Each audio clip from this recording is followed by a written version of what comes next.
فرمایا کہ اس کے حضور استغفار کرو، وہ آسمان سے بارشیں نازل کرے گا، تمہیں بیٹے بھی دے گا، تمہیں مال بھی دے گا، لہلہاتے باغ بھی ہوں گے، چلتی نہریں بھی ہوں گی، معیشت کا پہیہ چل جائے گا اگر تم اللہ سے ڈرنے والے بن جاؤ گے۔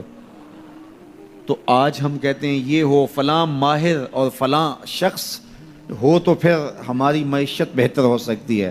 اللہ نے کہا استغفار کرنا سیکھ لو، میں تمہارے لیے رحمتوں کے دروازے کھول دوں گا، رحمتوں کے در کشادہ کر دوں گا، پیچیدگیاں ختم ہو جائیں گی، مشکلیں آسان ہونے لگیں گی اگر تم اللہ سے ڈرنا سیکھ جو، اس کے حضور استغفار کرنا سیکھ جو۔ اور اگر تم ایسا نہیں کرو گے تو تمہارے اوپر نیچے سے عذاب نازل ہوگا۔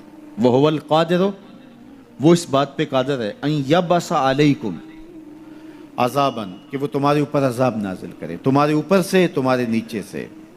اللہ اکبر۔ اوپر کا عذاب کیا ہے کہ آسمان سے پتھر برسیں، نیچے کا عذاب کیا ہے زلزلے آئیں، یا پھر زمین فصل دینا چھوڑ جائے، زمین بنجر ہو جائے، یہ نیچے کا عذاب ہے۔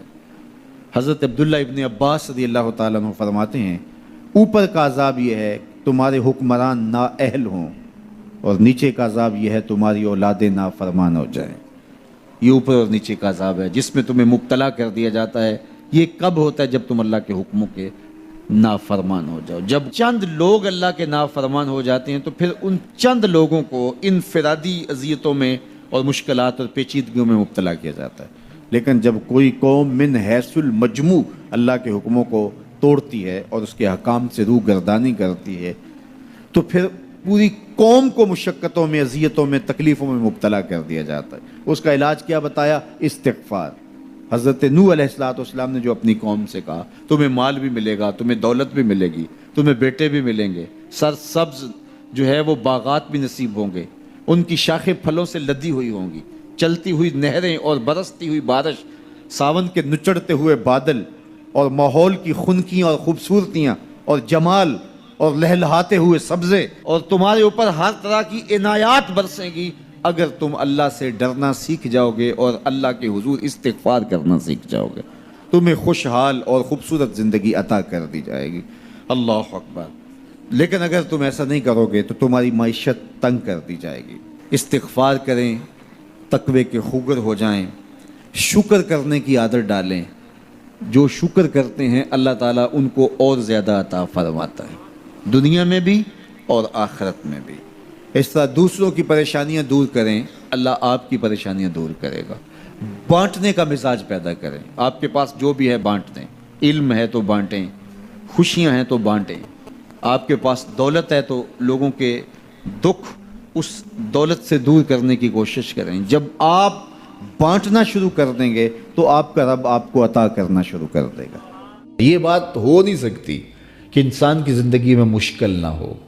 جب انسان کو پیدا کیا گیا تھا، اس کا خمیر گویا گیا تھا، تو 39 دن تک اس کے خمیر پر مٹی جو گوندی گئی تھی انسان بنانے کے لیے، اس پر 39 دن دکھوں کی بارش ہوئی تھی اور ایک دن خوشیوں کا می برسا تھا۔ تو انسان کی زندگی میں خوشیاں اور غم اس تناسب سے ہیں۔ لَقَدْ خَلَقْنَا الْإِنسَانَ فِي قَبْضٍ، انسان کی زندگی مشقتوں کا مجموعہ ہے، حالات کی تلخیوں کے سے مقابلہ کرنا پڑتا ہے۔ لیکن حالات مشکل ہو جائیں تو ان سے نکلنے کا راستہ کیا ہے؟ تو سنیے قرآن کیا کہتا ہے، وَمَن يَتَّقِ اللَّهَ يَجْعَلْ لَهُ مَخْرَجًا وَيَرْزُقْهُ مِنْ حَيْثُ لَا يَحْتَسِبُ۔ جو اللہ سے ڈرنے لگ جاتا ہے، تقوی اختیار کر لیتا ہے، تو پھر اللہ تعالیٰ جل شانہ اس کے لیے مخرج پیدا کر دیتا ہے، یعنی اس مصیبت سے نکلنے کے اللہ راستے دیتا ہے۔ یہ اس شخص کا مقصوم ہے جو اللہ سے ڈرتا ہے۔ اس پر مشکلات اس پہ بھی آتی ہیں، یہ نہیں کہ اس پہ مشکلات نہیں آتی، زندگی کی مشکلات کا وہ بھی شکار ہوتا ہے، لیکن جو ہی مشکلات آتی ہیں ان مشکلات سے نکلنے کا اللہ اسے راستہ بھی عطا کر دیتا ہے۔ اور دوسری بات، وَيَرْزُقْهُ مِنْ حَيْثُ لَا يَحْتَسِبُ، اللہ اس کو وہاں سے رزق دیتا ہے جہاں سے اسے گمان بھی نہیں ہوتا، وہاں سے رزق دے دیتا ہے۔ بندہ تو یہ کہتا نا کہ مجھے یہاں سے ملے گا، یہاں سے، ایک بندے کی منصوبہ بندی ہے، لیکن جو اللہ سے ڈرنے والا ہوگا اللہ اس کو وہاں سے رزق دے گا جہاں اسے گمان بھی نہیں ہوگا، خیال بھی نہیں ہوگا کہ یہ راستہ بھی حصول رزق کا ہو سکتا ہے۔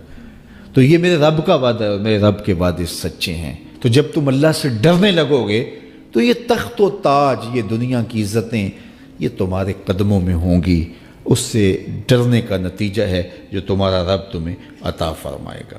حضرت عمر رضی اللہ تعالیٰ عنہ کی خدمت میں ایک شخص آیا، اس نے کہا میرے ہاں اولاد نہیں ہے، تو آپ نے کہا استغفار پڑھا کرو۔ ایک دوسرا شخص آیا کہ صاحب بارشیں نہیں ہوتی، فرمایا استغفار پڑھا کرو۔ تیسرا شخص حاضر خدمت ہوا اور کہا کہ ہمارے ہاں قحط کا عالم ہے، فرمایا کہ استغفار پڑھا کرو۔ تو کوئی پاس بیٹھا تھا، اس کے اٹھ کے جانے کے بعد کہا کہ مختلف لوگ مختلف سوال لے کر آئے اور آپ نے ایک ہی جواب دیا کہ استغفار پڑھا کرو۔ تو کہا میں نے اپنی طرف سے تھوڑا دیا، یہ تو میرے رب کا فرمان ہے۔ کہا وہ کیسے؟ کہا سورہ نوح پڑھو، فَقُلْتُ اسْتَغْفِرُوا رَبَّكُمْ۔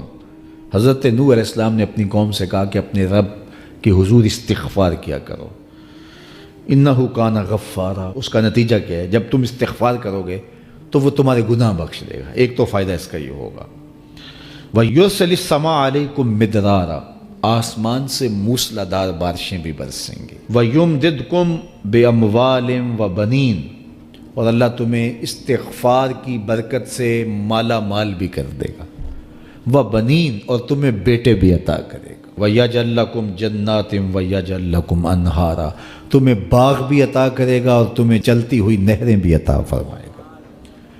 آج میں سمجھتا ہوں کہ پاکستانی قوم کو اجتماعی استغفار کی ضرورت ہے۔ آپ کے دریاؤں کا پانی سوکھ گیا، استغفار کریں گے اللہ تعالیٰ ان کو پانیوں سے مالا مال کر دے گا، بارشیں ہوں گی، قحط سالیاں دور ہوں گی، بے اولادوں کو استغفار سے اولاد نصیب ہوگی، اور معیشت کی بہتری جو ہے وہ استغفار کے ذریعے سے ہوتی ہے۔